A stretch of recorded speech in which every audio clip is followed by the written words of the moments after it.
370 کو لے کے اب ہماری پالیسی فلیکسیبل ہو گئی ہے، کیونکہ عمران خان نے تو کہا تھا کہ بات چیت ہو ہی نہیں سکتی جب تک آپ اسے منسوخ نہ کریں، لیکن برکھا دت کو جو نواز شریف نے انٹرویو دیا انہوں نے کوئی شرط نہیں رکھی 370 کی. پالیسی چینج ہو گئی، ہماری فلیکسیبلٹی آ گئی.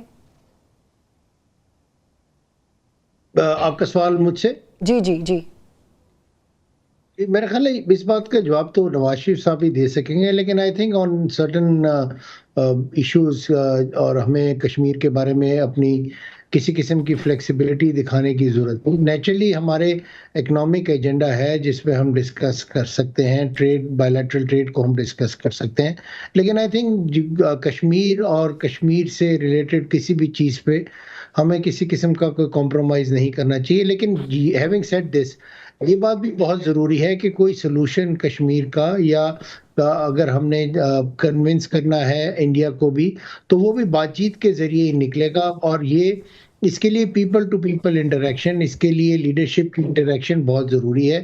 اور اسی لیے میں سمجھتا ہوں کہ ایس سی او اور اس طرح کے پلیٹ فارم ہمیں موقع دیتے ہیں کہ ہم بات کر سکیں، ہم اس پہ ڈسکس کر سکیں اور ایک سلوشن لے کے جا سکیں. لیکن جہاں تک کشمیر کا سوال ہے، وہ آئی تھنک ہماری شارگ ہے، اور اس میں کسی قسم کا کمپرومائز میرا نہیں خیال نہ صرف نواز شریف صاحب کی طرف سے یا کسی اور لیڈرشپ کی طرف سے آئے گا. میرا خیال ہے اس کے اوپر ہم بالکل کلیئر ہیں. ٹھیک. عادل صاحب، ریٹس ایک سب آرگنائزیشن ہے ایس سی او کی جو کلی بنی تھی تاکہ ٹیررزم کو کرب کیا جا سکے، لیکن بھارت اس کا حصہ نہیں تھا. آپ نے کیا آبزرو کیا ہے کہ آنے والے وقت میں اس آرگنائزیشن میں انڈیا اپنی شمولیت اختیار کرے گا؟ جو ریسنٹلی کینیڈا میں ان کے 6 سفارتکاروں کو ملک بدر کیا گیا ہے، اس کے بعد کیا انڈیا مزید سافٹنس اختیار کرے گا ڈپلومیٹکلی اور اپنا یہ امپریشن ظاہر کرنے کے لیے کوشش کرے گا؟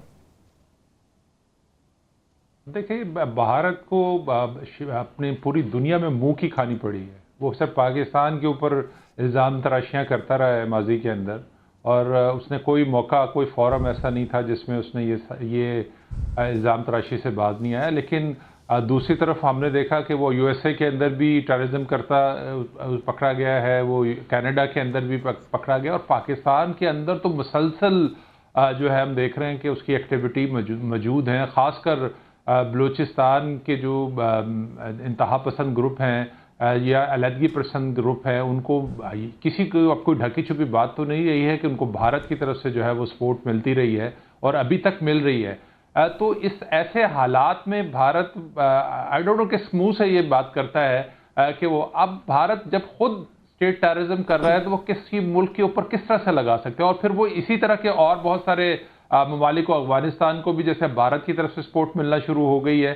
تو ٹیررزم اس ریجن کا مین مسئلہ تو ہے، اور اس کو حل بھی ہونا چاہیے. اس کے بغیر کوئی فورم جو ہے وہ کامیاب نہیں ہو سکتا. صرف اعلامیے سے چیزیں حل نہیں ہو سکتی. اس کے لیے ٹھوس جو ہے اقدامات کرنے چاہیے. جو ممالک اس قسم کی ٹیررزم میں ملوث ہیں ان کو اکاؤنٹیبل ہونا چاہیے. ابھی تک صرف ان پر جیسے کینیڈا نے یک طرفہ ان کے وہ نکال دیے، ان کو ایک کسی فورم سے کسی جگہ پہ ان کو بھارت کو اکاؤنٹیبل ٹھہرایا جانا چاہیے کہ وہ، اور اس چیز کو تسلیم کیا جانا چاہیے کہ بھارت جو ہے انٹرنیشنل ٹیررزم میں ملوث ہے. تو یہ آپ دیکھتے ہیں کہ کس طرح سے بھارت کوشش تو بہت کرتا ہے. اب وہ اس کا حصہ بنتا یا نہیں بنتا اس تنظیم کا، وہ اب آنے والے دنوں میں دیکھتے ہیں کہ کیا ہو سکتا ہے اس میں. ٹھیک. زنیرہ، جو بھارتی وزیر خارجہ نے اسٹیٹمنٹس دیے اوور آل بہت پازیٹیو اسٹیٹمنٹس ہیں. انہوں نے کہا یہ تعاون حقیقی شراکت داری پر مبنی ہونا چاہیے، نہ صرف یک طرفہ ایجنڈوں پہ. کیا وہ لوگ اپنا یک طرفہ ایجنڈا ڈکلائن کرنے پہ تیار ہیں؟ اور جو کینیڈا میں ڈیولپمنٹ ہوئی اس کے بعد کیا انڈیا چینج کر رہا ہے، چینج کرنے کی کوشش کر رہے ہیں اپنا پرسیپشن، اس لیے اس طرح کے بیانات دیے جا رہے ہیں؟ آپ اگر آپ کی ملک میں آر ایس ایس کی آئیڈیالوجی مسلط ہو تو آپ میں چینج کیسے آ سکتا ہے؟ the political wing is gone.